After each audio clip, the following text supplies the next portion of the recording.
Hello, everyone. I am Orsola Costantini. I'm an economist at UNCTAD GDS, and I'm the moderator today. We had to make some changes to this session. I'll get to that in a second, but first of all, I want to welcome you all to this sixth day of summer school. The school has so far taken us in a journey through what we can say are the core pillars of the contribution of UNCTAD to development theory and practice. And the sequence of the concepts that have been analyzed and discussed is not by decreasing level of importance for sure. And in fact, we could say that the theme of this session, today's session, which is interdependence and policy space, is intrinsically, in a sense, contains all the other core topics we discussed in the previous days, trade and finances and debt especially, and development, of course.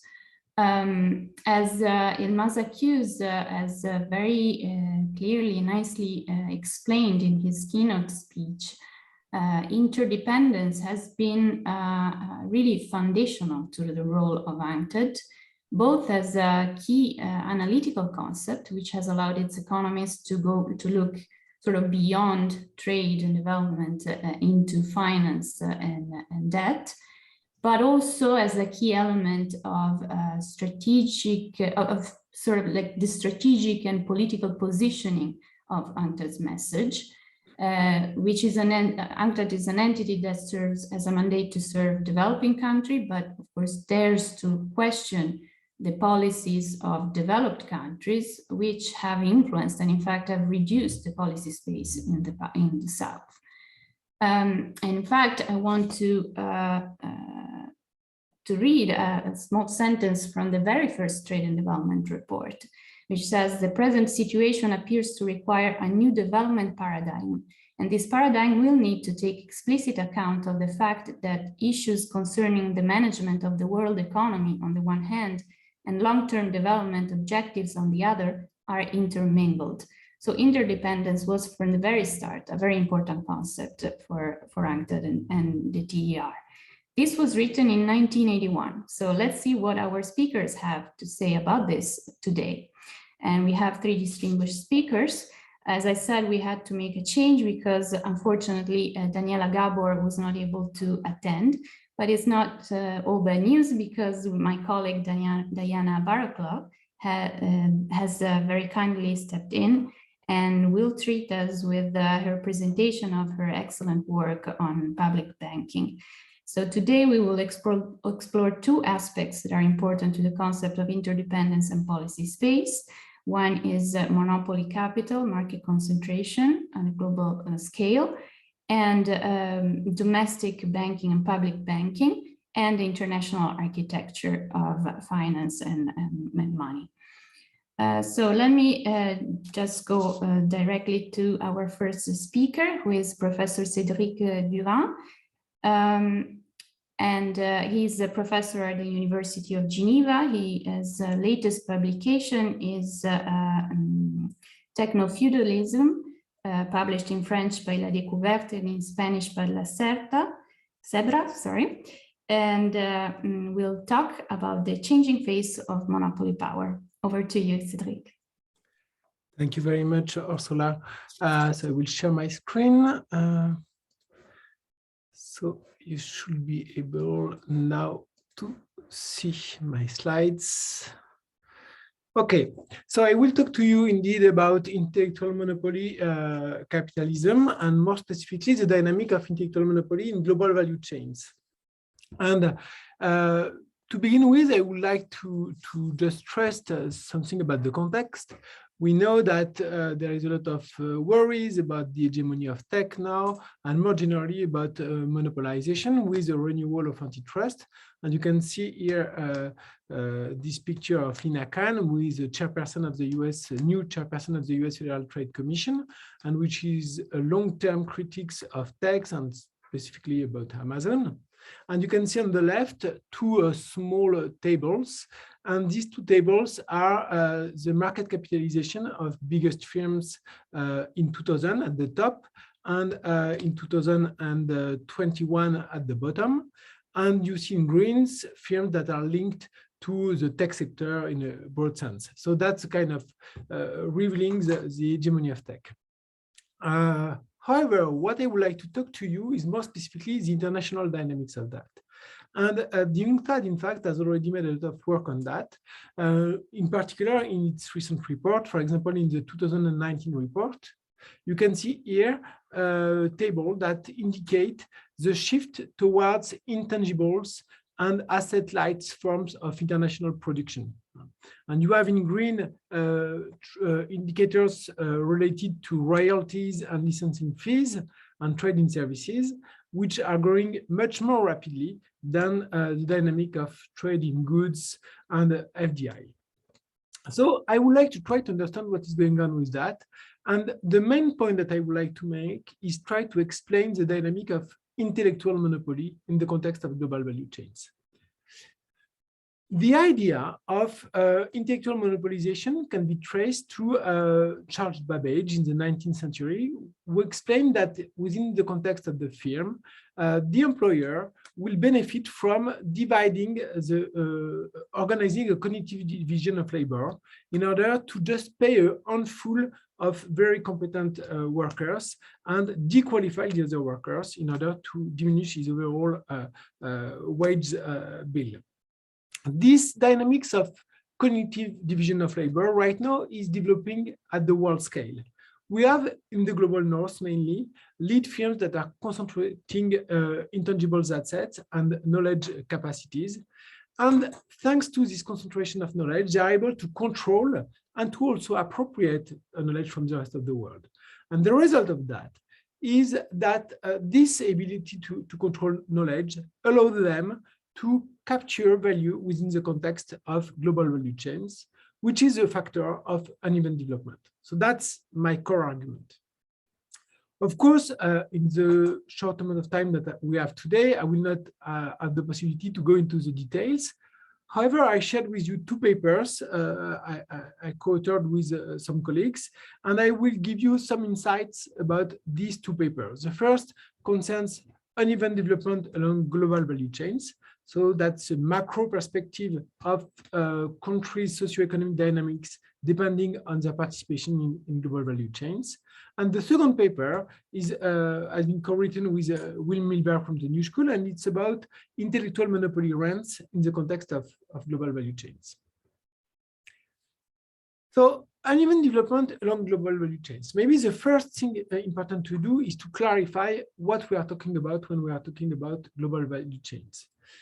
There is a consensus about this very broad idea, the idea that global value chain, in fact, design the full range of activities which are required to bring a product from conception up to final use and its disposal after use. So that's a kind of descriptive definition, if you want, of global value chains. But this vertical outlook about the organization of the economy has been very influential. It used to be part of some critical thinkings surrounding, in particular, the world system perspective, but it has been more recently used by NGO and social movement in order to foster an agenda of social rights and ecological responsibility in global networks. But it's also used by UN institutions, in particular, of course, the UNCTAD, in order to foster development policies, but also by more neoliberal institutions like the OECD, the World Bank, up to the Bank of International Settlement. So that's a very discussed concept. However, as I said, generally the concept is used in a very descriptive way. And I think that we need to go a little bit deeper than that. So Richard Baldwin, which is a leading mainstream trade economist, insists about the idea that global value chains are linked to what he called a second unbundling, an unbundling of production, an ability to coordinate production process from a distance.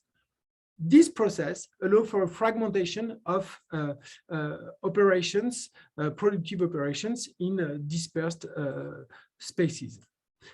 However, I think that one very important conclusion from this statement is that we need to take into account the role played by the information that is circulating in order to allow the integration of global value chains. In fact, global value chains, it's not just fragmentation. It's just not the idea that trade, that productions necessitate to cross border. It's something more. It's a way of coordinating productive activity. And this coordination necessitates some specific capacities on the part of the firms in terms of information systems, in terms of standards, in terms of specifications, and so on. And the consequence of that is that, in my view, global value chains are, in fact, a coordination of incomplete commodities. And within this network of production, the value produced is more important than the value outside of the chain. So that's just to make things concrete. In order to define the value chains, you have a complete product, for example, a computer, a car, whatever. While if you are looking at primary products, they are not necessarily participating in global value chains, according to this perspective, because they are not specifically designed by information systems that govern the chains. Okay, so I think that I clarified a little bit what are global value chains. What we have seen, we have made in this paper is that we have tried, once we have defined global value chain in this way, we have tried to capture the effect of participation in global value chains on development outcomes. And the result of our analysis that was based on 51 countries for the period 1999-2008 is described here.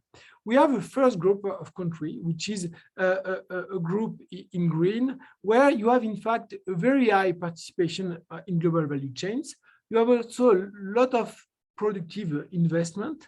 However, there is not that much value capture, and growth is very unequal, and labor standards are still very low. So that's what we call immeasurizing growth, or unequal growth, if you want.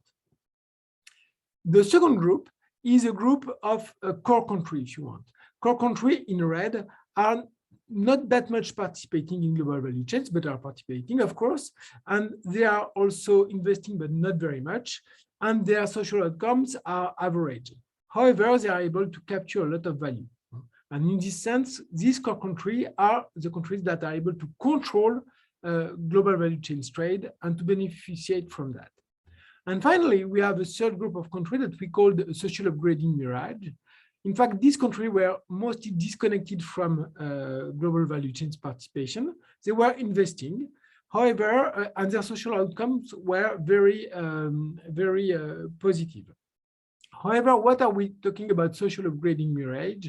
Is because these countries were mainly benefiting from the commodity boom of the 2000s and also some massive financial speculative inflows like in the European periphery. So that was not truly a development process.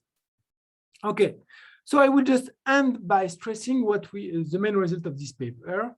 In our view, participation in global value chains linked to various outcomes. You can participate here and in the meantime have a productive development, but without positive socioeconomic outcomes. While in complement to that, in an interdependent way, you can participate and benefit a lot from value capture without investing a lot. And this puzzle is what I will try now to clarify with the following step of my presentation about intellectual monopoly. I've designed with my co-author a few dimensions to capture this intellectual monopoly and the related ones.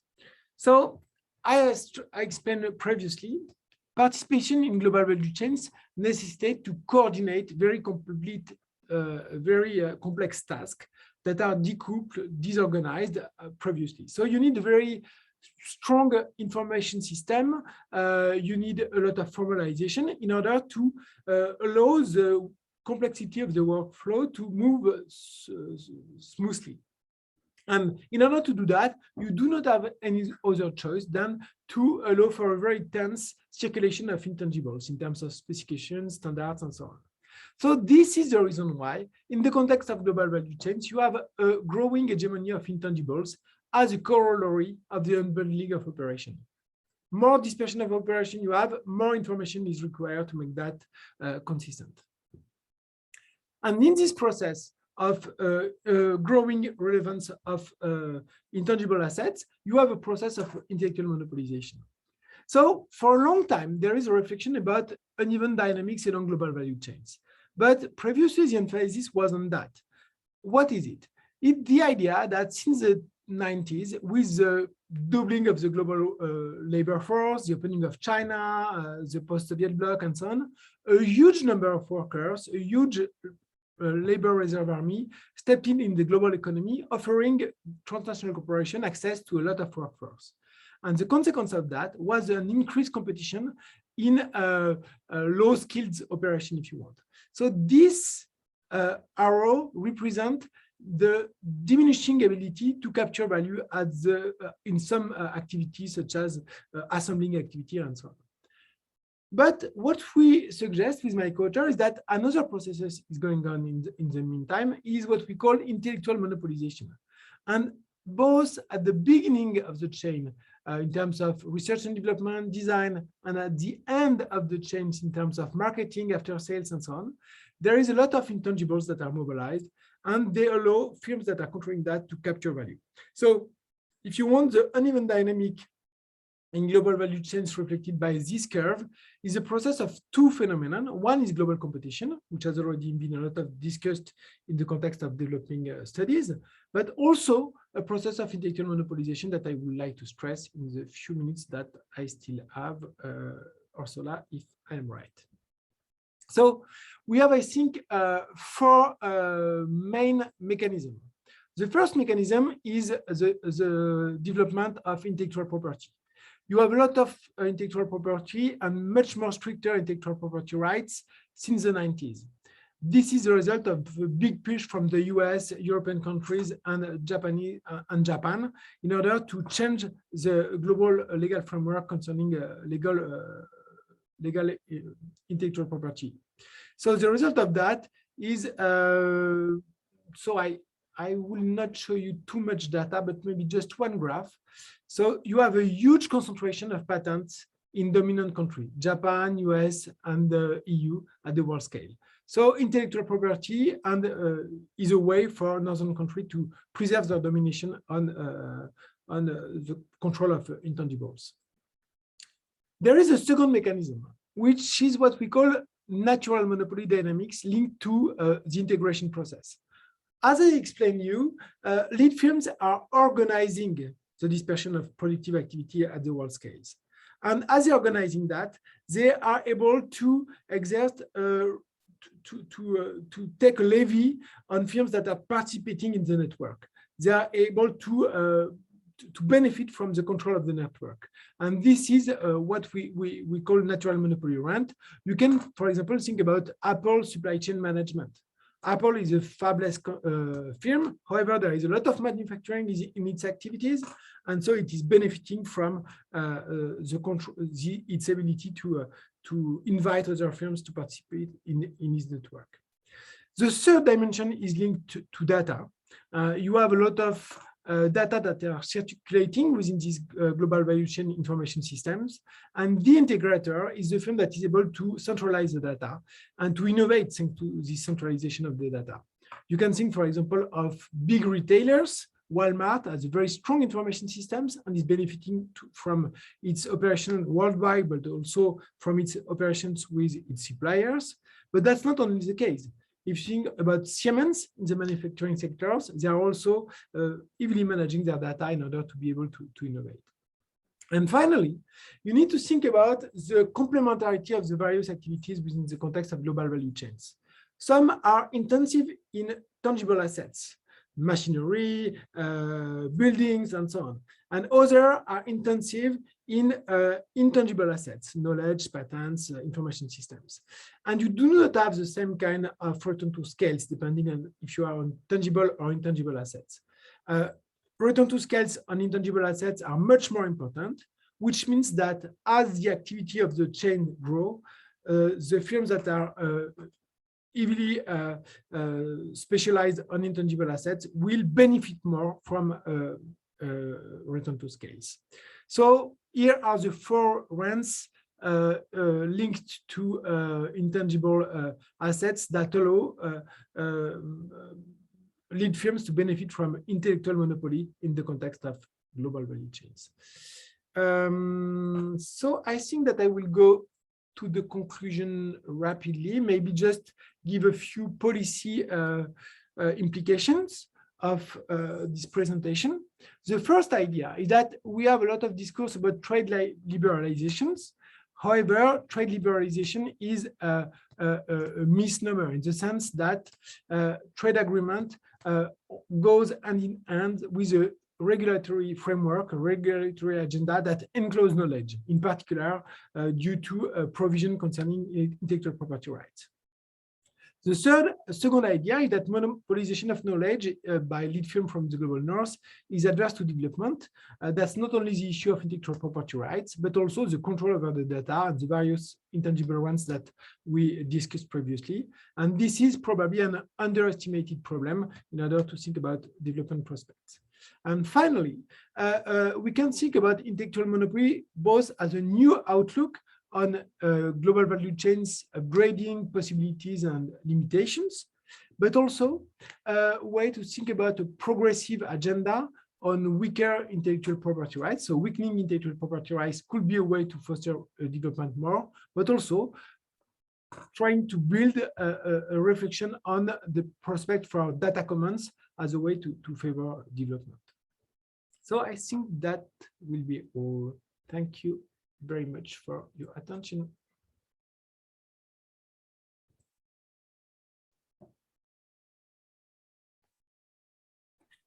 Hello, I'm not sure if I'm on now, but anyway, thank you, Cédric, for an excellent presentation and for being so on time.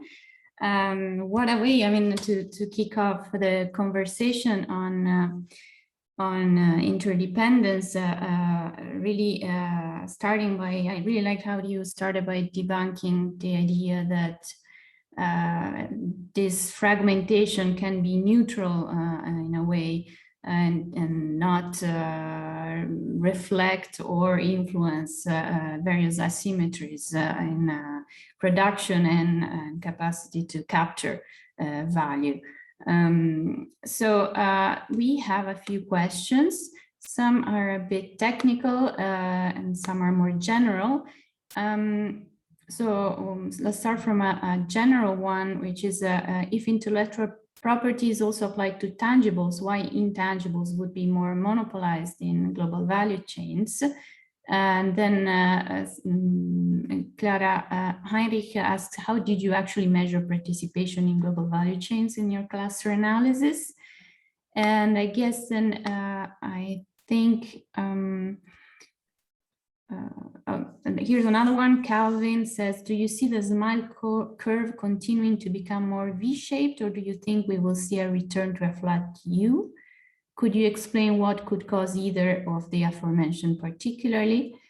And then since you started your presentation with a picture of Lina Khan, I guess my question is, what are the prospects? Do you see any positive sign going forward? Okay, thank you very much. I'm not sure I get Orsola, the last question, the fourth question that you mentioned. Do you see the smile curve continuing to become more V-shaped, or do you think we will see a return to a flat U? That was this one? Okay. Okay, thank you very much. So concerning intellectual property, so I think that the question was, why do we have intellectual property and why it is more a problem to have intellectual property on intangibles than to have property on tangibles in general? This is an argument that has been made, in fact, by a lot of authors. For example, recently, Ugo Pagano developed the argument about intellectual monopoly capitalism. And what he explains is that intellectual property or property on intangibles is much more detrimental to the whole community than property on tangible assets. Why? Because if you own, I don't know, machinery or a building or a piece of land, in fact, you are just limiting the activity of others on a specific space, on a specific point in space. However, when you own some piece of knowledge, and if you're able to implement your rights on this knowledge at the world scale, you are in fact preventing every people all over the world to use this piece of knowledge. So the detrimental effect is much more important. And in fact, many economists were very aware of that, including very liberal ones. For example, if you think about Hayek was very hostile to intellectual property, and he made the argument that knowledge needs to be gratuitous, free, in order to allow progress for the humanity.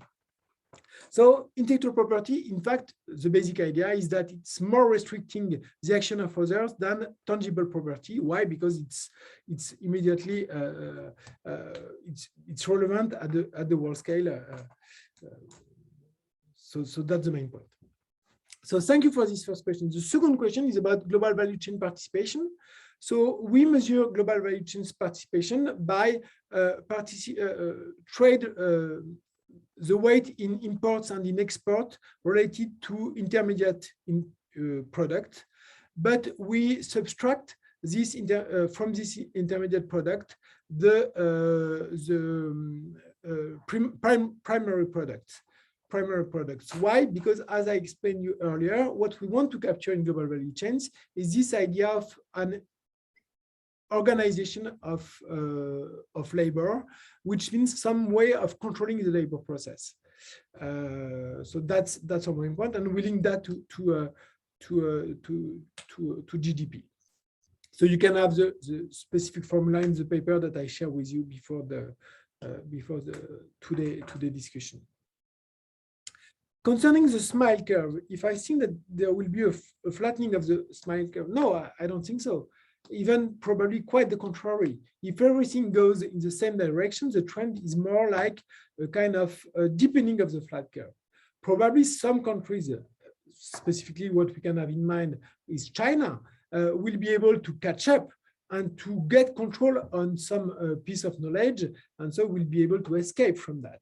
However, without strong policy intervention in order to counteract this tendency towards the monopolization of knowledge, the natural trend will be to a deepening of the curve. So that's not I'm not forecasting anything. I just said that if the trend is the same, the internal dynamics is a dynamic of deepening of the curve. However, thanks to policy orientation, you can have a flattening of the curve if you are able to limit intellectual monopoly.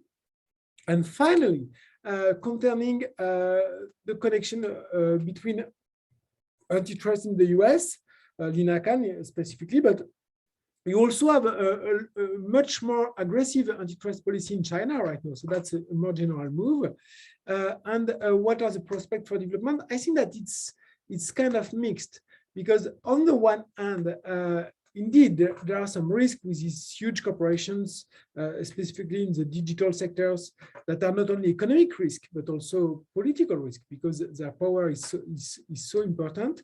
So that's very positive that there is a rising awareness about that and that there is a discussion about that. However, I think that this process of intellectual monopolization could be also seen in a more positive way as an opportunity for the humanity to be more conscious of itself, to be more able to coordinate its activity. And in this sense, what will be more relevant, it's regulation of intellectual monopoly, or even some forms of socialization in some dimensions of this intellectual centralization in order to support policy goals.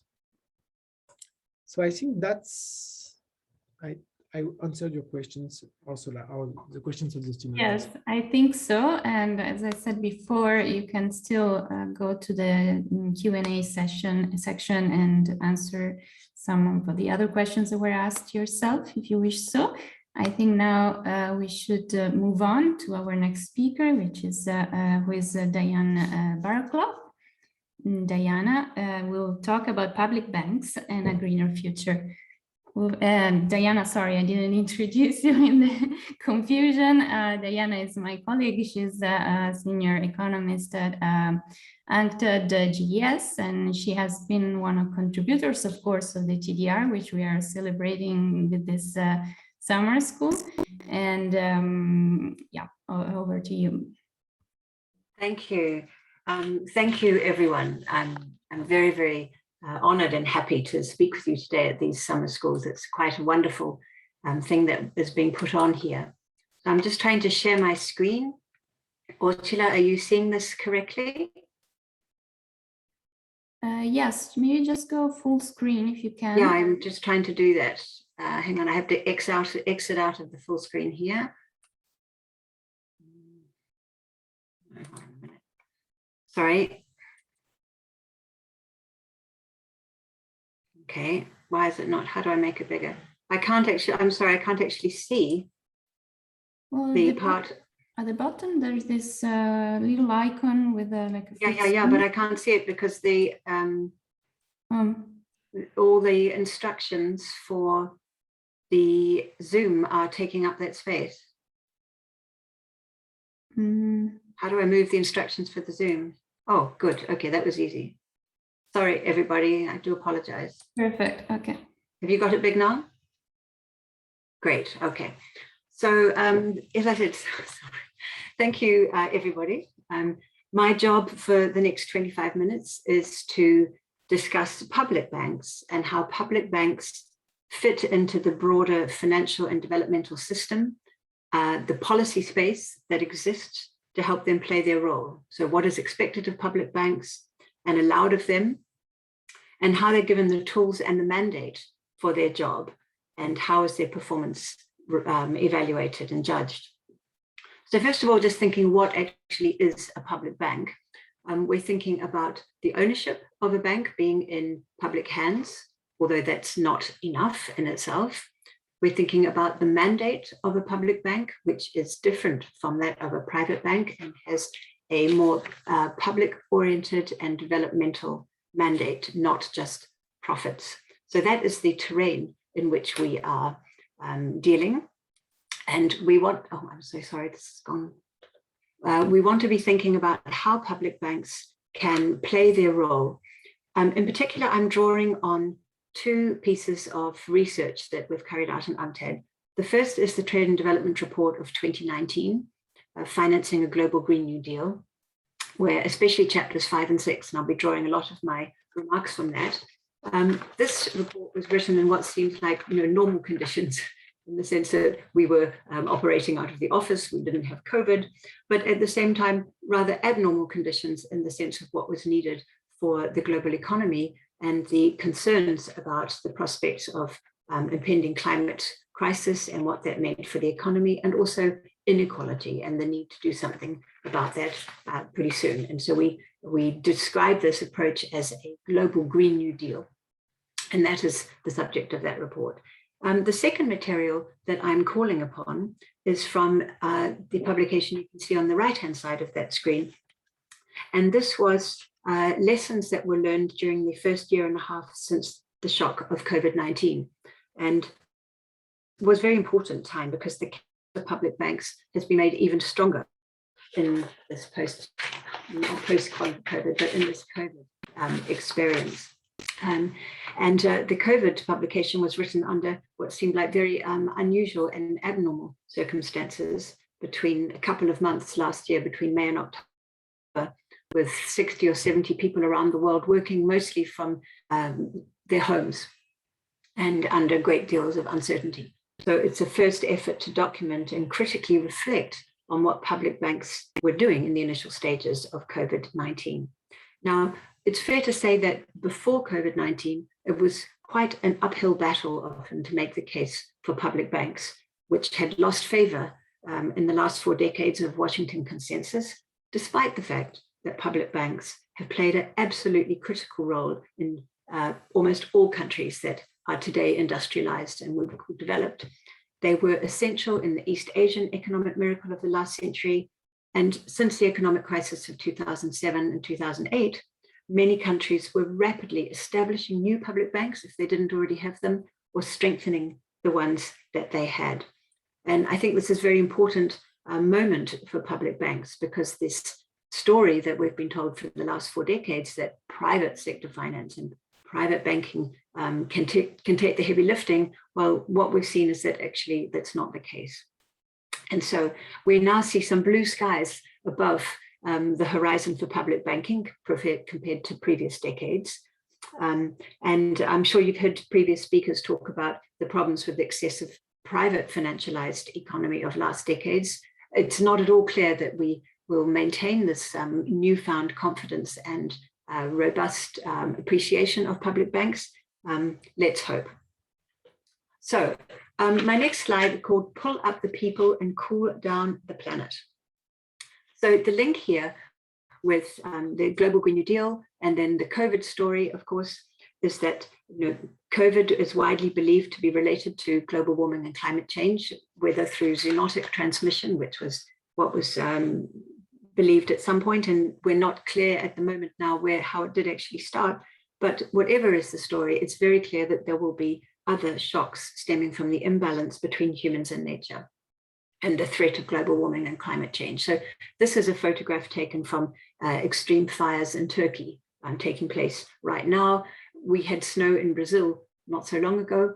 So the climate message is coming in loud and clear. And COVID is also bringing in the message of inequality, and inequality of access to healthcare, inequality of access to stable jobs with insurance, with income policies that support fragile and vulnerable households. What we've learned also during this time is that no one expected the private sector to be bailing out during this crisis. We did not expect private finance or private banks to take the lead. We expected public banks to do that. And this is what they have done. And now on top of this, we're expecting the new priorities of a global Green New Deal, scaling up public investment to decarbonize energy or transport and agriculture, new green industrial policies. Now both these 3 ambitions, reduced inequality, scaled up public investment for decarbonized and green industrial policies, these represent the biggest investment push that we've ever seen. How are we going to do this? I would say that public banks are going to be a major part of that story. Not only me saying that. So what did we learn in the period during COVID?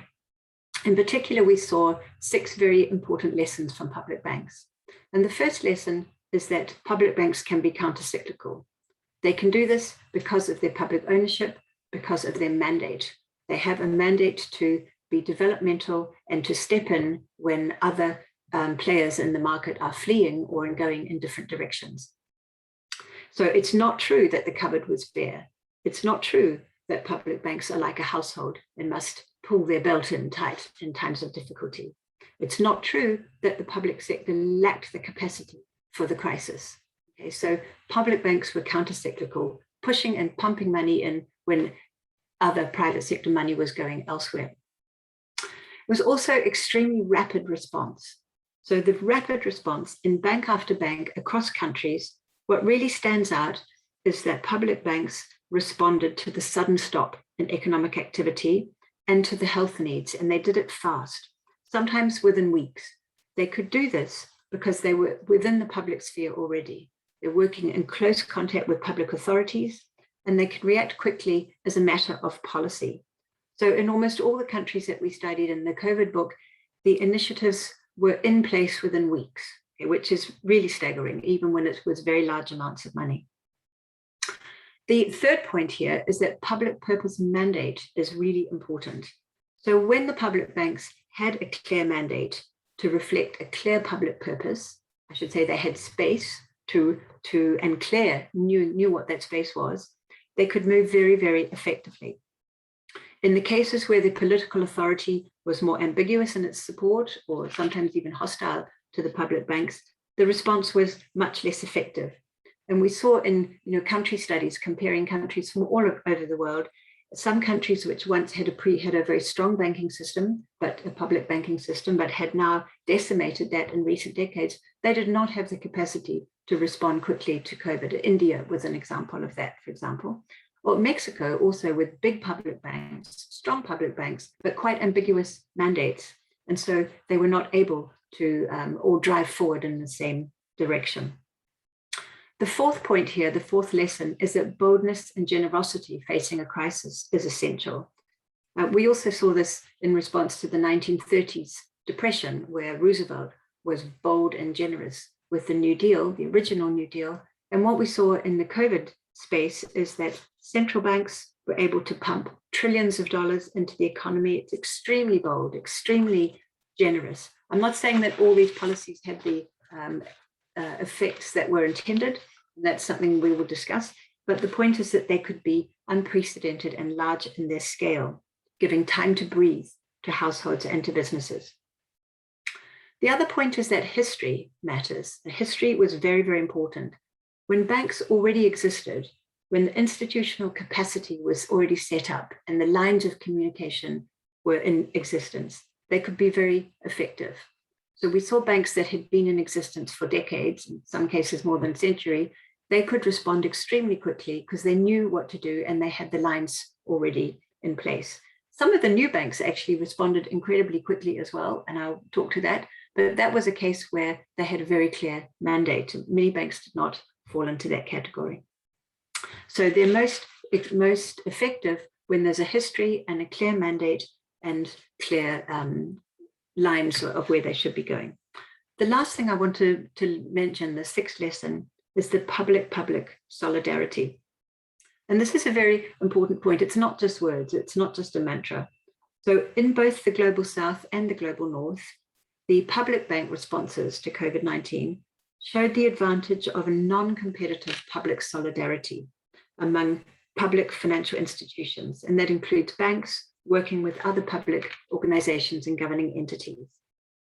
And it can be guided by political direction as well as by the imperatives in your mandate. And these imperatives are not about profit maximization or shareholder dividends. They're about something more developmental, more economic, more social. So we've got these 6 promising lessons of public banks. And then we also see a wide variety in the terms of actions that they can use. So we've got examples from banks of rapid liquidity provision, of increasing lending by lowering the capital requirements, for example, of borrowers. Almost everybody lowered interest rates. They gave mortgage holidays. They gave grants to special sectors of the economy that were particularly in trouble. I'm thinking of, for example, service industries, often supported by public banks, special loans. Debt relief and aid provisioning in some cases, loan guarantees, and collaboration with other institutions. So there's a very, very broad menu of actions that could be put in place. Now, this is not saying that all countries have the same capacity to do that. You won't be surprised to see that the advanced economies had a huge amount of policy space to react. In this case, the policy space comes from different kinds of factors. If you're in a hard currency, you have the space to put in place quantitative easing without fear that your exchange rate will plummet. If you have fiscal space due to trade surpluses, you are able to do more. The poorest countries on the right-hand scale of the map of the graph were able to do really very, very little. We've got a range of responses, in some cases going from 40% of GDP to other cases of less than 5%. So that makes it very important to think about what's happening at the global level in terms of global public banking and regional public banking. And I will turn to that in a minute. So we're wanting to think about lost COVID, long COVID, and the threats of a long lost decade, which I'm sure Richard will talk about this later too. What we've seen in the forecast for 2021 and also now leading into 2022, we had a V-shaped recovery, we thought at the beginning. V for vulnerability was never a robust recovery. And in fact, we've gone from V now to a K. I don't have a word for K because K, of all the letters in English, there's not many words that start with K. Maybe you can all think of some good ones. But a K recovery, as we heard also from Cedric and from other speakers, is extremely bad for inequality, very fragile, and very fragile for the global recovery as well. Because one thing we have learned through COVID and we will also see with the need for climate change recovery, is that when some are vulnerable, all are vulnerable. So we're concerned about long-term scarring of the economy. We're also concerned about a capturing of the green agenda and the green finance space. I think this is very important. This is one of the things we're worried about for the next decade, is that we've seen that public banks can respond. We've seen that money can be created. We've seen that there is demand in the private sector and also spare capital in the private sector. Is it going to be directed correctly and in the way that's needed for green recovery, or is there some capturing going on? But a major concern is this return to the rules and the optimism of hyperglobalization and hyperfinancialization, and particularly austerity. The austerity narrative has a very loyal following, and this is going to be a big concern for public banks for the response to Green New Deal. So let me just think, when I started the presentation, I said, what is a public bank? In the past, people used to try and make a story that public banks were somehow small, not very important, not a significant resource that could be called on. And I think this is absolutely being reappraised now, not only since 2007, when a great deal of countries strengthened their existing banks or put in place new ones. Again, in 2015, when the Paris Agreement specifically acknowledges the role of public banks, and then with COVID, where public banks have absolutely been resurgent. So there's over 900 banks in the world or institutions in the world that could be described as a public bank, based on the ownership, where there's public ownership, and based on the mandate, where they have an objective that is not the same as profit maximization or dividends to shareholders, has a longer term view. They have a huge amount of assets, $49 trillion worth of assets, and they have a great deal of accumulated expertise and legacies over hundreds of years. Now, this is not to say that they can all act in the way that one would hope, or that they can't all have a clear mandate or a clear space ahead of them. And just wanting to look at, firstly, some of the national banks that we looked at in our COVID study, we see, looking on for examples where we might be able to get some interesting lessons for the future. The Nordic Bank, for example, the NIB in the bottom right-hand corner of the scale. This is an example of strong public solidarity, great support to members. There is $2.5 billion led to Estonia just within a couple of months of COVID crisis starting, issuing bonds that were taken up by other public institutions, and with strong capacity linking to other organizations and other banks. At a very completely different scale, the Banco Popular, which is in the middle. This is a Costa Rican bank. It's owned by workers, governed by 10 sectors of the economy, so taken by 10 sectors of the economy. It covers 20% of the population are members of this bank. And it was able to do a great deal of things to help its constituents. It's a very, very outward view, and it was able to give a pause on credit, for example, credit repayment to students.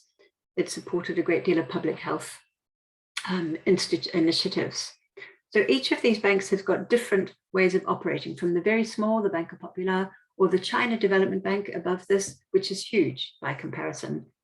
Extremely different type of bank, but also aligned to the objectives and the mandate of development of the country. The Bank of North Dakota, that's in the bottom left, that's a small bank from a small northern state, 100-year history, and able to really support its community in a very strong way. Now, the KfW, which is in the top right-hand corner, I will talk about that in a moment also. The scale of KfW is enormous, but what's really important, one of the things to think about with the KfW, is that it's aggressively supporting development and supporting COVID recovery. It had a clear mandate. It's got a long history with institutional memory, institutional structures already well set up. And so it has the legacy there, which, as I said, is very important.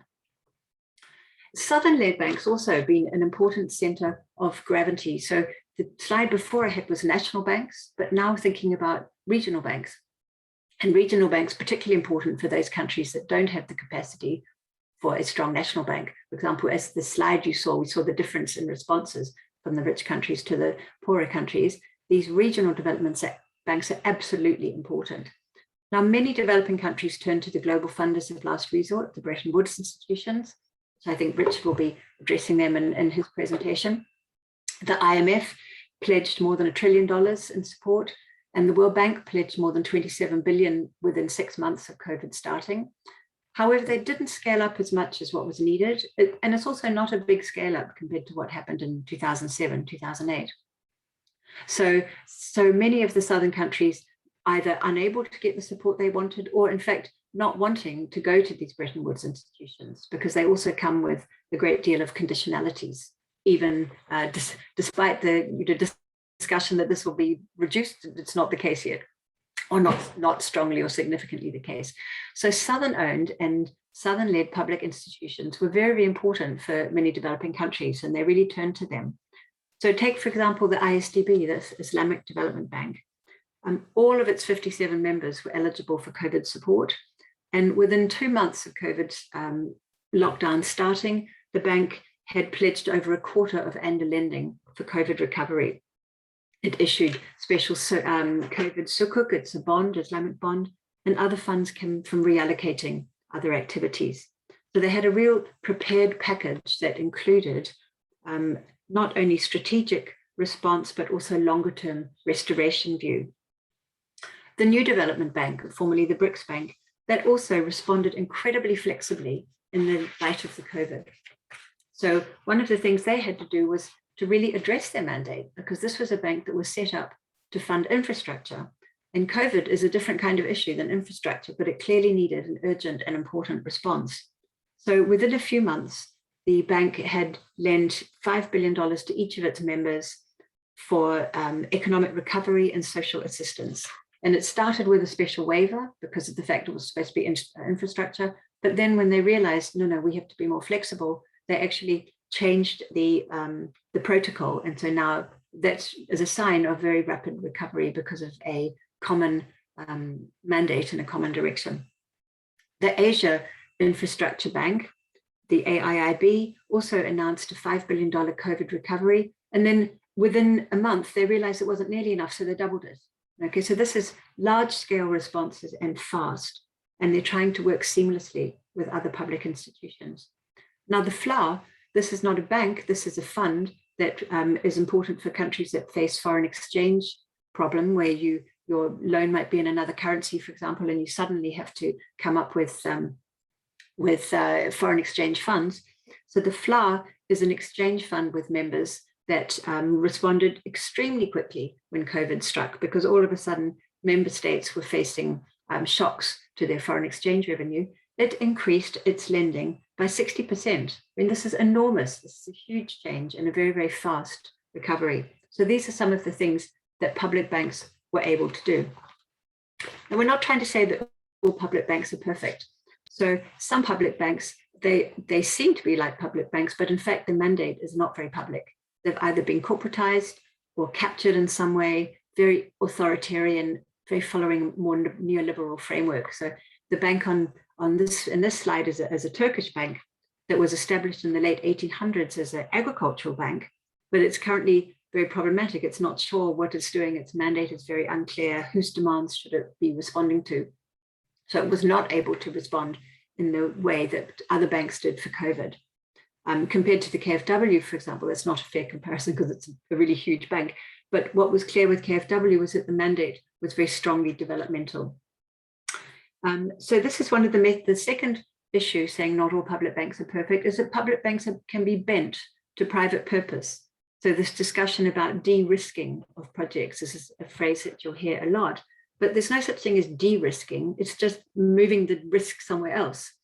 And this is a concern for many about the World Bank strategy, the maximizing finance for development, for example, or most of the public-private partnerships.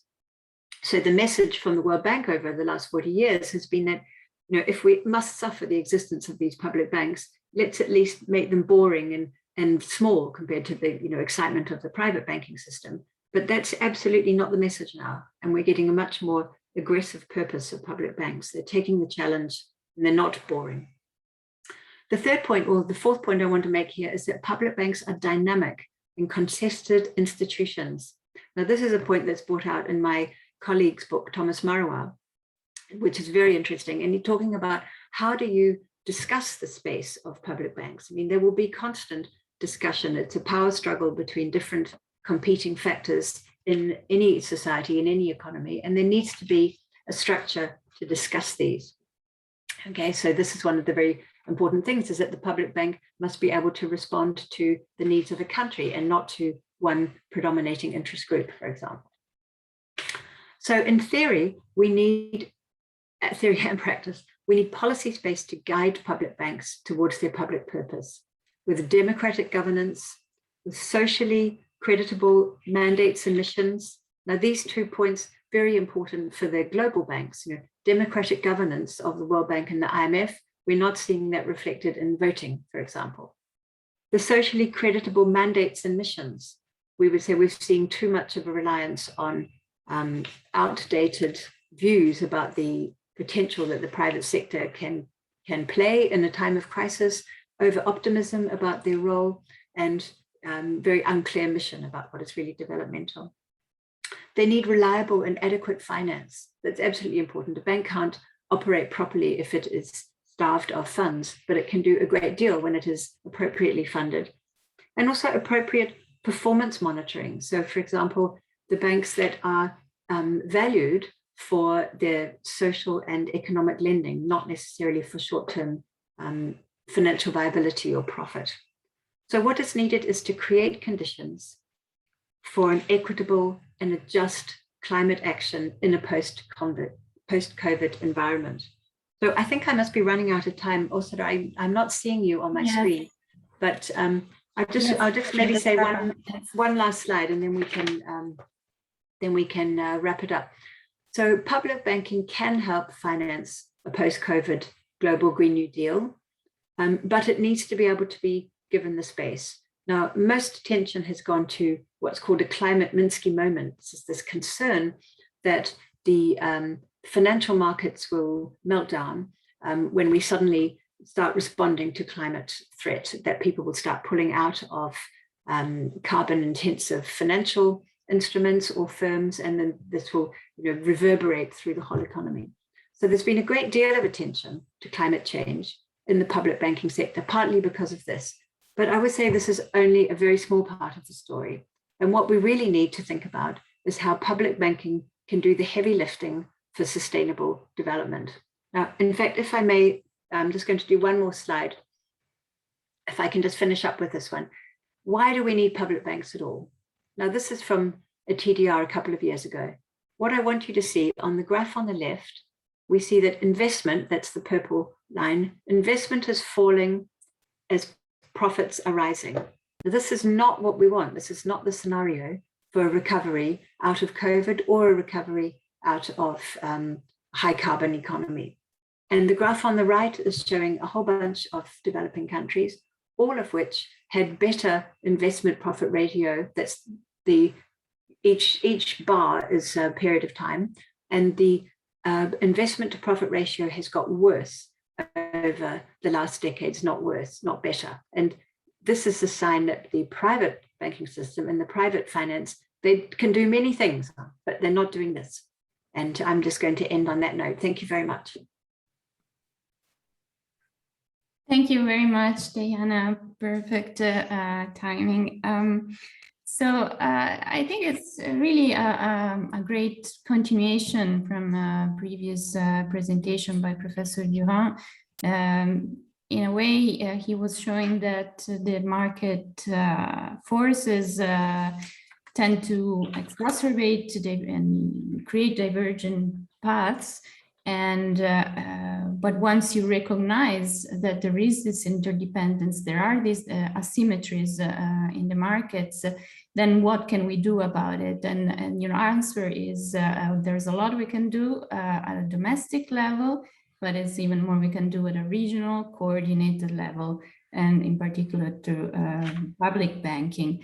And there are many questions that are of students or people in the audience who are very interested in how public banking can be coordinated with fiscal policy. How can that be become a structural feature of public policy in a way.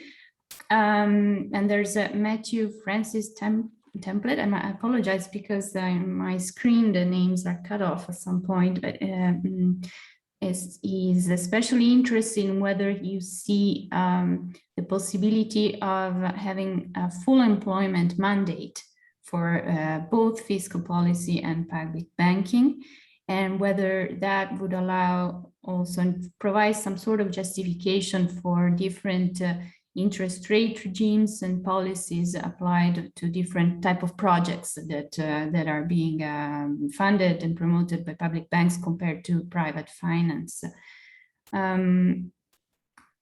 So, and then there's one question which I know, knowing you and your passion for these things, you will like. It seems to me, says Akum Longkumer, it seems to me that media pundits and policymakers still speak of Ricardian equivalence and continue to distrust fiscal deficits. How far can progressives push the soundness of counter-cyclical role of public banks? In your opinion, what kinds of engagement help change current perceptions? Have 5 minutes. Okay, thank you.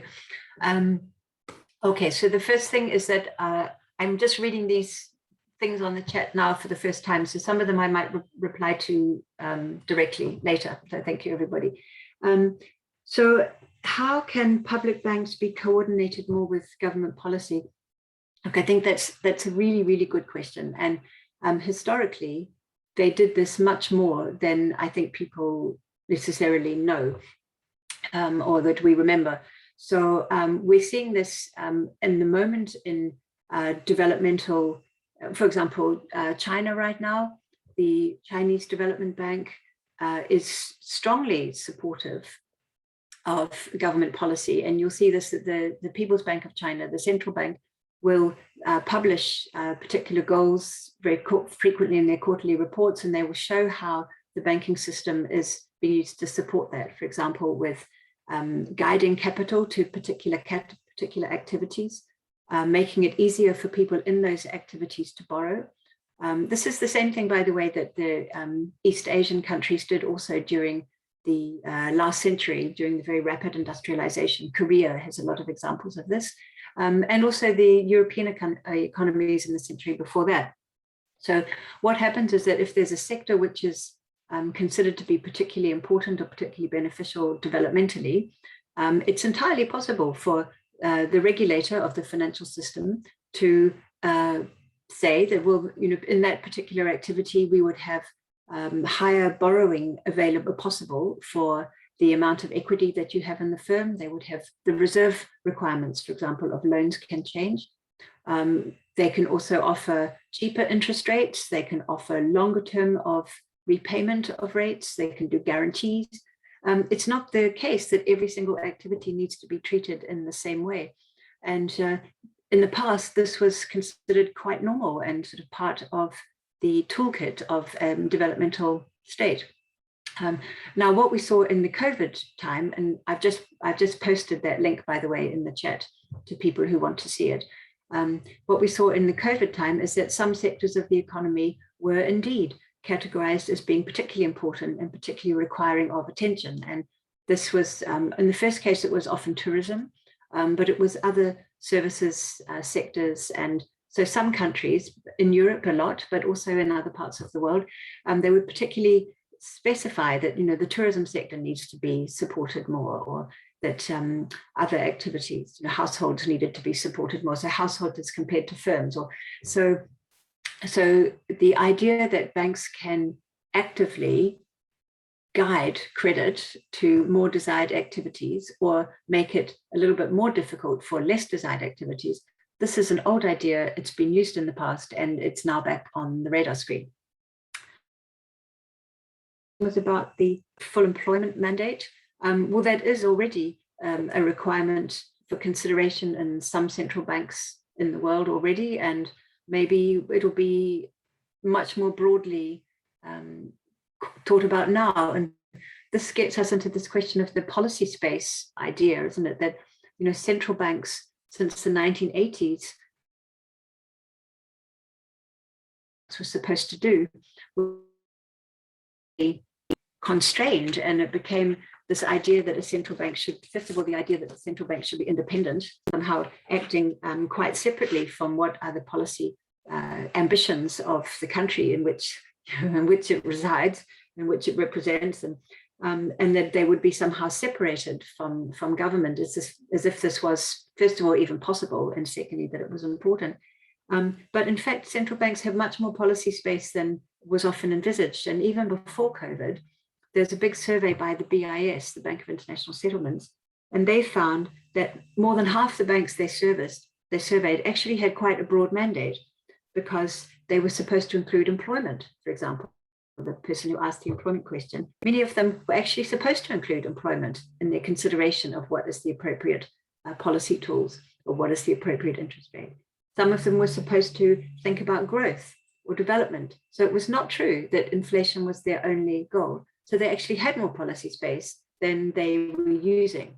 And now what's happened in the more recent years is that either these banks are being explicitly given more policy space, New Zealand and as one example, my country, but where they did actually change the mandate, and the mandate has been changed in other places too. The Bank of England has just published a very important document about its goals and ambitions with regard to climate change, for example. These banks are taking back more policy space and also creating more policy space.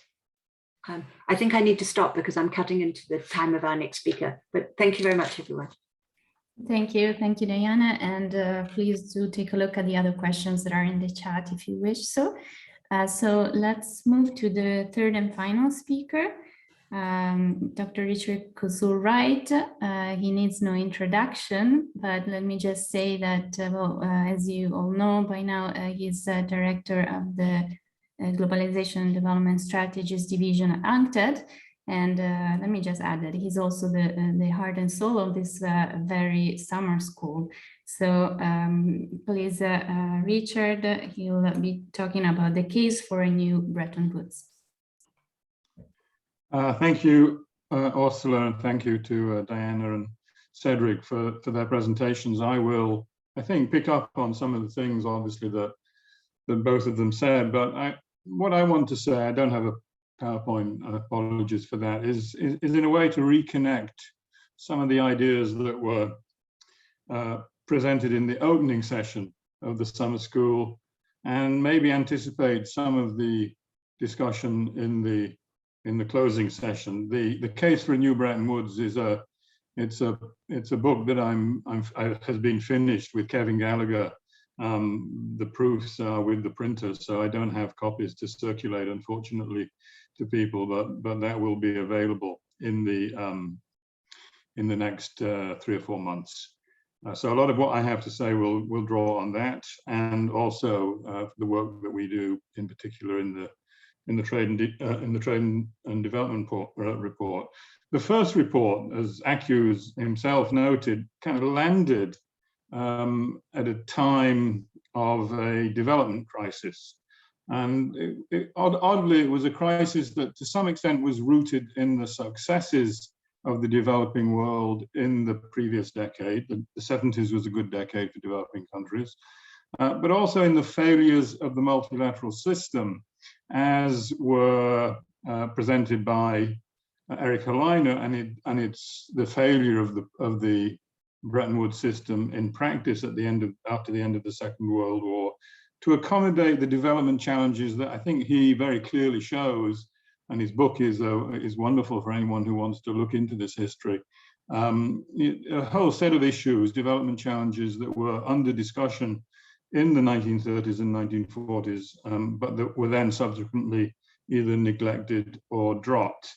I think slightly more than Eric, I would have given more of a prominence to Henry Morgenthau, the host of the Bretton Woods Conference and the US Treasury Secretary. There's a great piece of Morgenthau's. He had to go and defend the agreement to the House Banking and Currency Committee in 1945, because unless the House passed it, the Bretton Woods system would not have taken shape in the way that it did. So he had to go and defend the outcomes.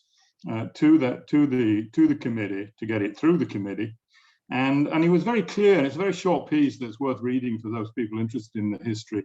It was very clear about what he thought the Bretton Woods system was trying to do. And there were essentially three principles that he outlined in that little short paper that he presented to the committee. The first one, it was a system that was geared to avoiding austerity and beggar thy neighbor type policies that had wrecked the global economy in the 1930s.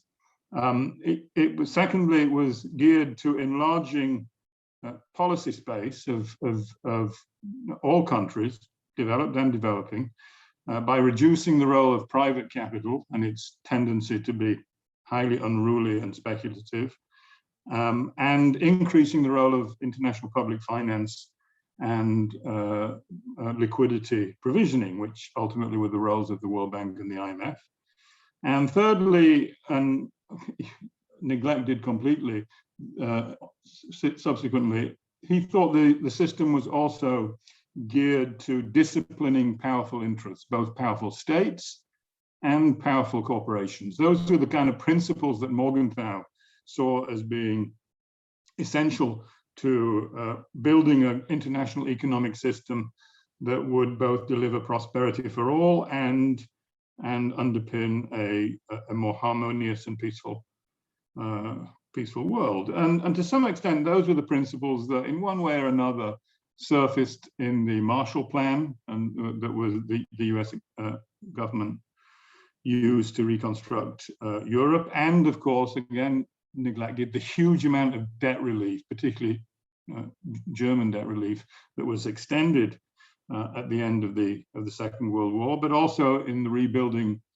These principles were kind of informative in the rebuilding of Japan at the end of the Second World War, and to some extent, and in a very perverse way, in the Korean War. I mean, people forget, but the amount of demand, liquidity that the Korean War injected into the global economy in the early 50s was something like 6 times the size of the Marshall Plan, and it was incredibly important in facilitating a buoyant global economy in which export and a return to more open markets was critical. And of course, in that context, the GATT system was also an important element in this story. And it's a system that worked in terms of rapid growth for many advanced economies. It worked well for the advanced world. The developing countries, as they became more and more independent, of course, were increasingly frustrated by this system because, as it evolved, it did neglect those issues that Eric outlined in his presentation that were increasingly of concern to policymakers in the developing world. And when growth did pick up in the 1970s in developing countries, it had very little to do with the multilateral system.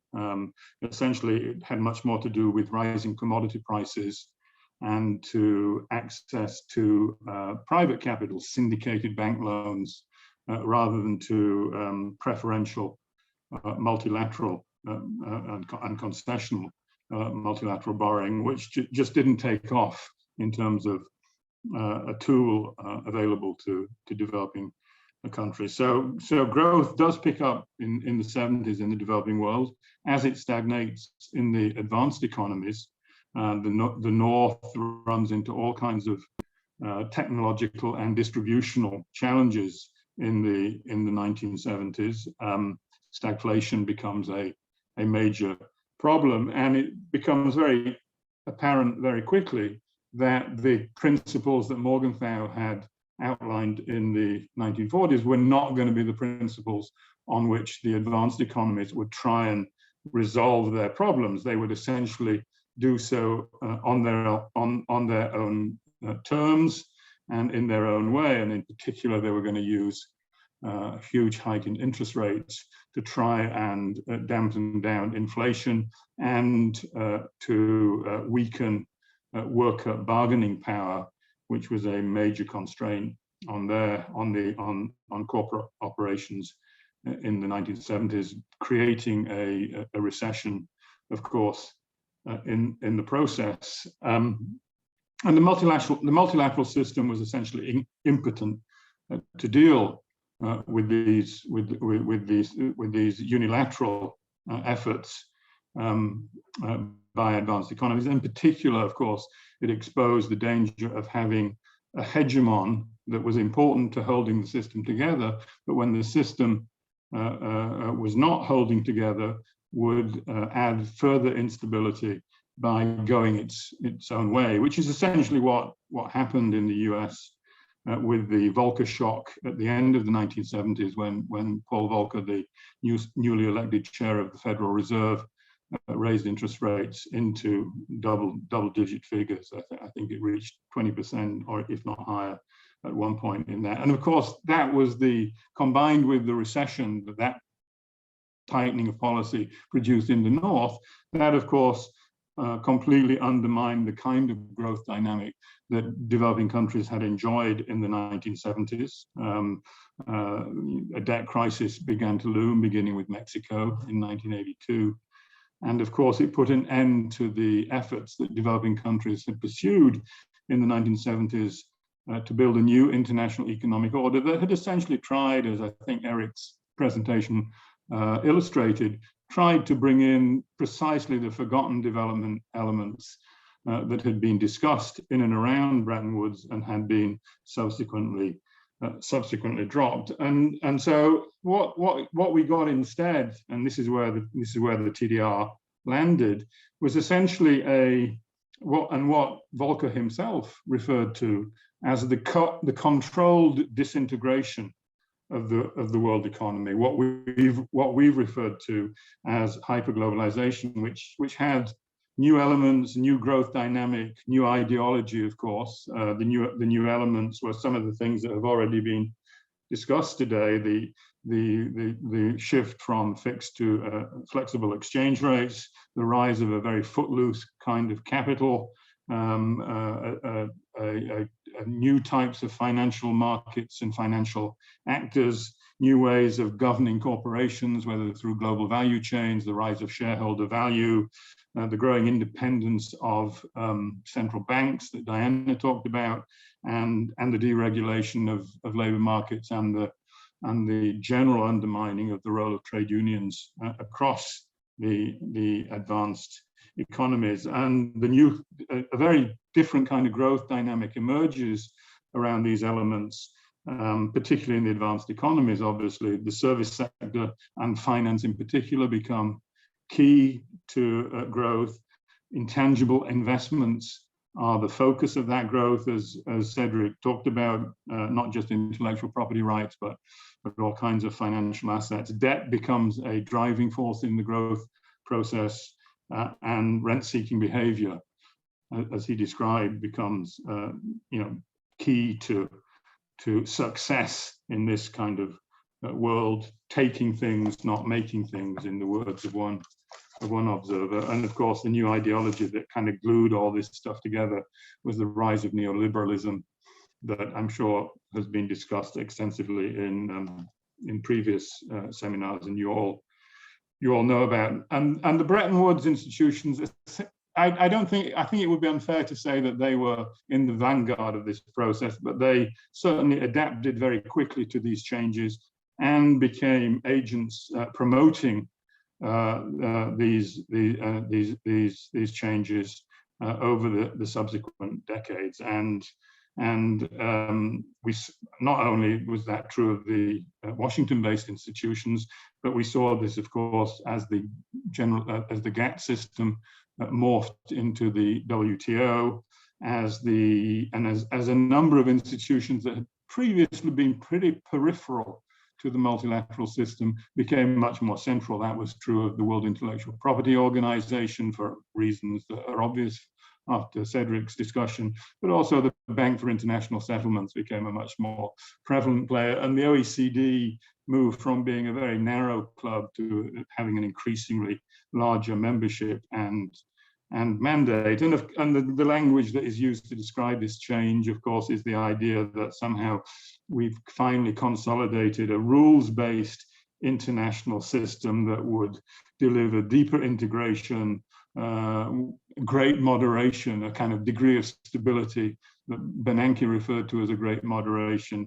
and the expectation of growth convergence as rapid growth in the developing countries, particularly rapid growth in the developing countries, converged, allowed income in the South to converge on those in the North. That's not the way in which we have, in recent trade and development reports, described the world that came out of the lost decade of the 1980s. As Diana mentioned, and I've said, we see this as a hyper-globalized world.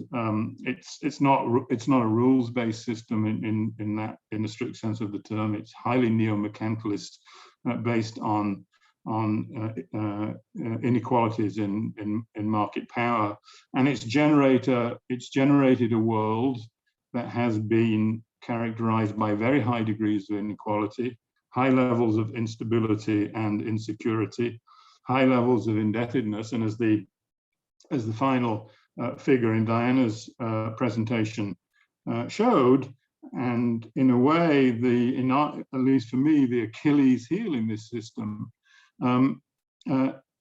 insufficient levels of investment, private and public investment. Despite the fact that this has been sold as a system, and to some extent it's true, that it's good for business and profits, it's not a system that it turns out has been good for productive investment.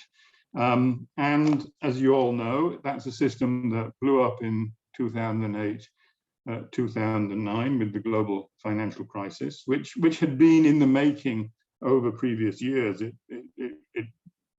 was marinated in the US housing market, but its roots were in the rules of this highly financialized, highly speculative, highly unequal economy that had emerged.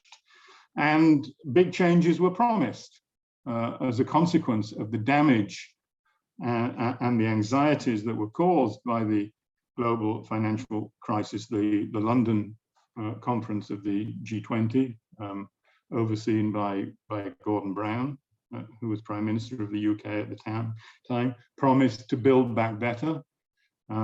Big reforms were discussed. Alan Greenspan himself admitted that there had been a flaw in the system that was incomprehensible to him. Others were a bit more open that clearly that there was something deeply systemic wrong with the system that led to the crisis. And so we expected, and that was true, I think, of UNCTAD, that we would see significant changes in the rules of the game and the way in which international institutions and the multilateral system more generally would operate. And rather than the big changes that were promised, powerful interests prevailed. And we're sorry that Daniela Gabor couldn't make it, but I think her discussion of the rise of the Wall Street consensus and its consolidation in the years after the global financial crisis, I think is a particularly important contribution to understanding what has happened, particularly over the last decade. And I'm sure many of you are familiar with the kind of language that has grown up around this, the role of public-private partnerships, of the importance of blending finance and microfinance, the role of special purpose vehicles to manage assets, and the conversion of anything that you can into a form of asset class that one can use for speculative purposes, etc., has become the norm in the not only in the organization of financial markets, but in the way in which finance and the real economy interlink. And it's still a powerful ideology. If anyone listened to Larry Fink at the recent G20 finance ministers meeting, and his incredible claim that if governments just simply gave him more money, essentially, he would solve the climate crisis by using the techniques that his and other similar institutions had mustered to mobilize the investments needed to both address the mitigation and adaptation problems around warming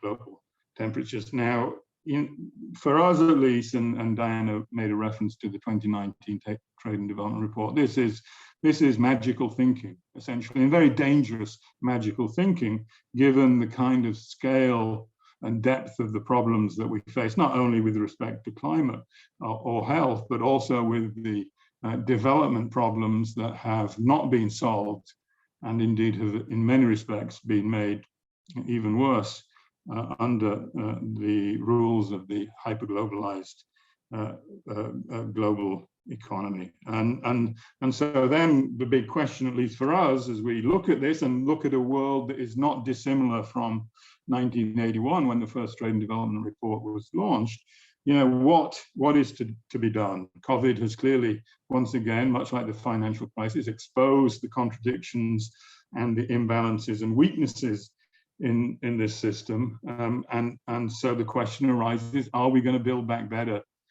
this time in a way that addresses these multiple crises that face both the developed and the developing world?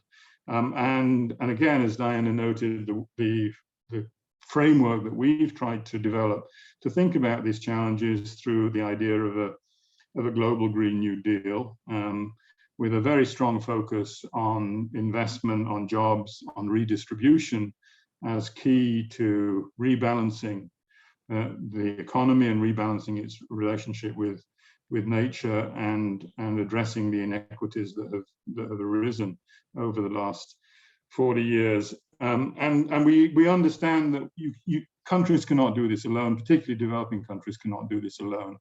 And so you need a multilateral architecture to be able to mobilize the resources and the necessary collective action to deal with the problem. The question is, are the institutions that we have that have evolved over this period fit for purpose to deal with the kinds of systemic problems that we now face? And I mean, there are people who believe that they're not fit. Not only are they not fit for purpose, but they can't be reformed and somehow need to be abandoned, and we need to move into a different type of arrangement. I guess we don't think that. We do look to try and reform the system in some way to be able to re-establish a multilateral system that can address these multiple problems. And to some extent, it's about finding again the spirit of Morgenthau and the way in which he hoped the system would move. I think it's also combining that with the ambition of the new international economic order, and in particular the development dimension as central to any sort of reformed system, but also appreciating and building on the urgency that comes with a climate crisis, which seems to be worsening at a disturbingly rapid rate at the moment. And so what we've tried to do in Trade and Development Reports, and also in the publication that will come out that I've done with Kevin Gallagher, is to suggest a set of reform proposals that we think are necessary across the main institutions of the multilateral system to try and bring about the degree of purpose and ambition and balance that system needs if it is going to be fit for purpose. And many of these reforms are not a demand for new things, they're a demand for reviving old things or enlarging things that are already in place but not on sufficient scale to be able to tackle the kind of problems that we're talking about. That's true of the IMF. Capital controls have never disappeared from the toolkit of the IMF. They were ignored or abandoned largely under neoliberal thinking, but they're still part of the story. They need to be brought forward and strengthened to be able to deal with the consequences of footloose capital. Special drawing rights is an important tool for bringing liquidity into the system. Have been around since the early 1970s. They need to be scaled up. We're seeing that in response to COVID-19. Obviously, the $650 billion new allocation that has recently been agreed, we don't think that's big enough. We've argued that it should be probably 3 times that size, but that's on the table. Stronger surveillance, particularly of advanced economies and of systemically important financial players, I think needs to be strengthened, but surveillance is part of the IMF mandate. Obviously, policy conditionality has been something that UNCTAD has highlighted as being pernicious when it comes to the ability of developing countries to manage their integration into the global economy, and powering back policy conditionality is essential, and as is much greater concessionality in the lending windows that the IMF has available to it. We need to see institutional reforms, voting reforms. Representation is clearly a problem. We need to see different ways of choosing the head of these organizations. We need a much more diverse, creative and open-minded secretariat too. It's a very conformist club, and that needs to change. But these are not necessarily dramatic change, or they should not be dramatic changes. And much the same goes for the World Bank. And in that respect, we're following very much what Diana said about the need to make the World Bank a genuinely public, international public bank. It's far too close to private capital markets at the moment. It needs to delink from credit rating agencies that we've shown to have had a pernicious effect on access to finance and the cost of finance for developing countries. And we need new funds to deal with some of the problems, particularly around climate. But again, these are not in themselves dramatic changes. They are reforms of a system. They're changing things that are already in place. And that's true also of the need and the long-standing UNCTAD call to raise the overseas development assistance. ODA has never hit its 0.7% target, which was an UNCTAD demand back in the 1970s.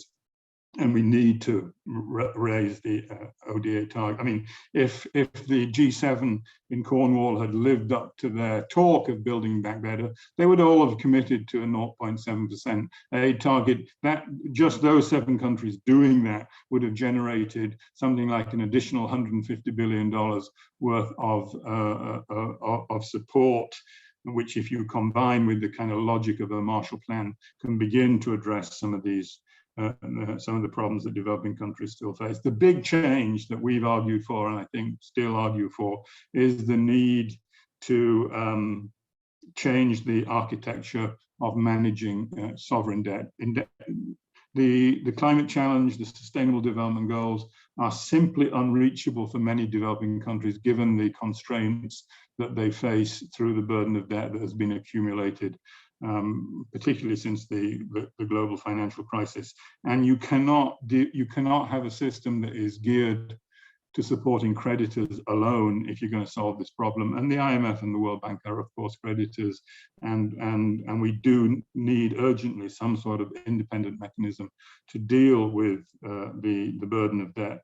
And I'm sure colleagues spoke about that in other sessions in the summer school. And of course, the last leg of the multilateral architecture that needs reforming is the World Trade Organization, which is currently deadlocked, and clearly, and to some extent worse than deadlocked, as we've seen with the case of the vaccines question and the refusal of a very small number of countries to waive the TRIPS legislation to begin to make it possible for developing countries to think about producing vaccines domestically. I mean, that is an indefensible kind of behavior by a very small number of advanced economies. But the G7 countries themselves, when you look at their reform proposals for the WTO, it's very much business as usual, even as they're talking about not doing business as usual themselves. They want more liberalization through the WTO. They want, greater disciplines on subsidies and trade-related measures. It's a very unacceptable kind of agenda that we're seeing coming around the trading system, and we've argued very strongly in a recent working paper that I'll put on the chat because I forgot to send it to the organizers, we need to see rollback of trade rules. Wrap up, Richard. Yeah, I'm just finishing. We need to finish the Doha Development Agenda. We need to see stronger antitrust regulation, restrictive business practices within the rules of the trading system, etc. So there's an agenda there that involves some hard thinking, but it's a reform of a system, not the simple abandonment of that system in the hope that something better will materialize in its absence, which we don't think is likely to happen. So let me end it there, Orsola. Thank you very much. What a way to really bring the conversation from today's and really the core principles that were discussed in the past, in the past 2 days, into what will be the discussion in the final panel tomorrow about a post-hegemonic world and the possibilities of that. I think that it was also a very good reality check in a way that, you know, we can't really cool down Earth temperatures right now, but we can cool down easy optimism for sure. And that's, you were quite successful at that. But, you know, if we want change, we have to want it and try to get it seriously and not just by talking about it.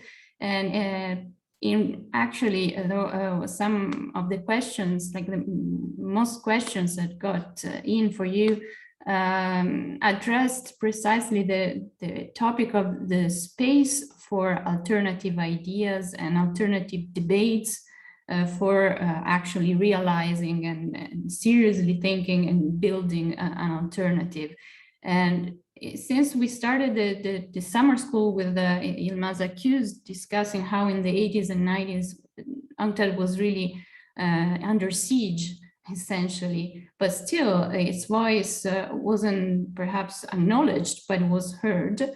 I guess that the question for you is, what has changed since you took over, and right now, especially since you talked about how things were a bit different after the great financial crisis, and for a moment it looked like the G20 could have play a special role, and now we are not even seeing really that, perhaps. So what is your view about the space for new ideas and new debates? Yeah, I think, I mean, for much of its existence, the TDR was very much it was a critical reflection on what was going on, right? It was critiquing the direction of a global economy under a kind of neoliberal, the hegemonic neoliberal ideology and an increasingly financialized world economy. And so it was very much, it was critique. I think there has been a shift. I mean, we always proposed alternatives, but the real feeling was that we were on the back foot, and we had to push back by exposing the limits and the problems that this evolving hyperglobalized system was posing for developing countries. I think what has happened since the global financial crisis, even though the crisis itself did not deliver on the promises that the G20, for example, made a decade or more ago, but I think the room for thinking about alternatives, real alternatives, a more positive agenda, if you like, has become possible. And I think a lot of recent reports, and particularly around the idea of a global New Deal or a global Green New Deal, offers that kind of more positive space to articulate an alternative set of ideas. I mean, and some of those have now become, at least part of the conversation at a broader level. I mean, Diana's right about public banks and the way in which people have begun to pay much greater attention to those over recent years. You see the same with industrial policy. UNCTAD never lost faith in the importance of industrial policy, but it did become a very marginal part of the discussion. It made a little bit of a comeback when people re-examined the East Asian economies and the reasons for their success in the 1990s and early 2000s. But I think now it's becoming a much more, it's kind of obvious to people that you can't make the transformations implicit in the sustainable, implicit in the Agenda 2030 and the Sustainable Development Goals and the Paris Agreement. With that, markets won't deliver that. Markets work on incremental changes, and the kind of changes that are implied by these crises are not incremental changes, and industrial policy, strategic planning need to be on the agenda as part of the toolkit available to policymakers in both the North and the South, if this kind of transformative change is going to take place.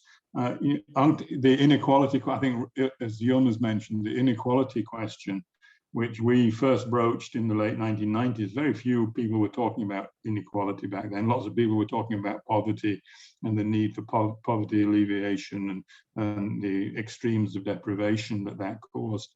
But few people were talking about inequality. I think inequality is now part of the, Obama in 2014, I think it was, called it the biggest challenge of our times.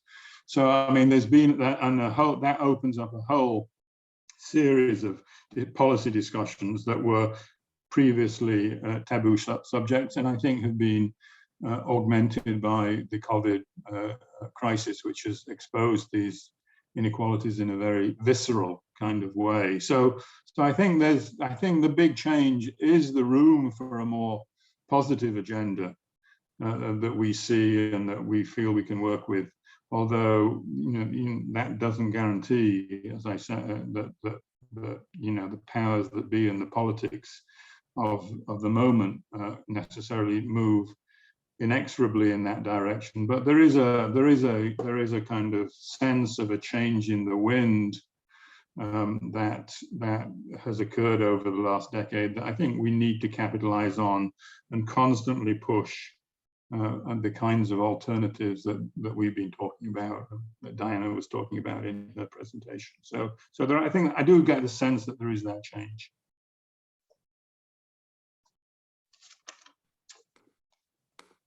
Thank you very much. Sorry, my video is not on.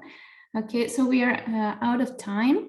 But as you know, Claire just published a link to the follow-up discussion that will be moderated by the young scholars. So please join them and us there. Thank you very much to all the speakers, Cedric Duran, Diana Barrowclough, and Richard Kosu-Wright for this excellent session. And thank you everyone for following.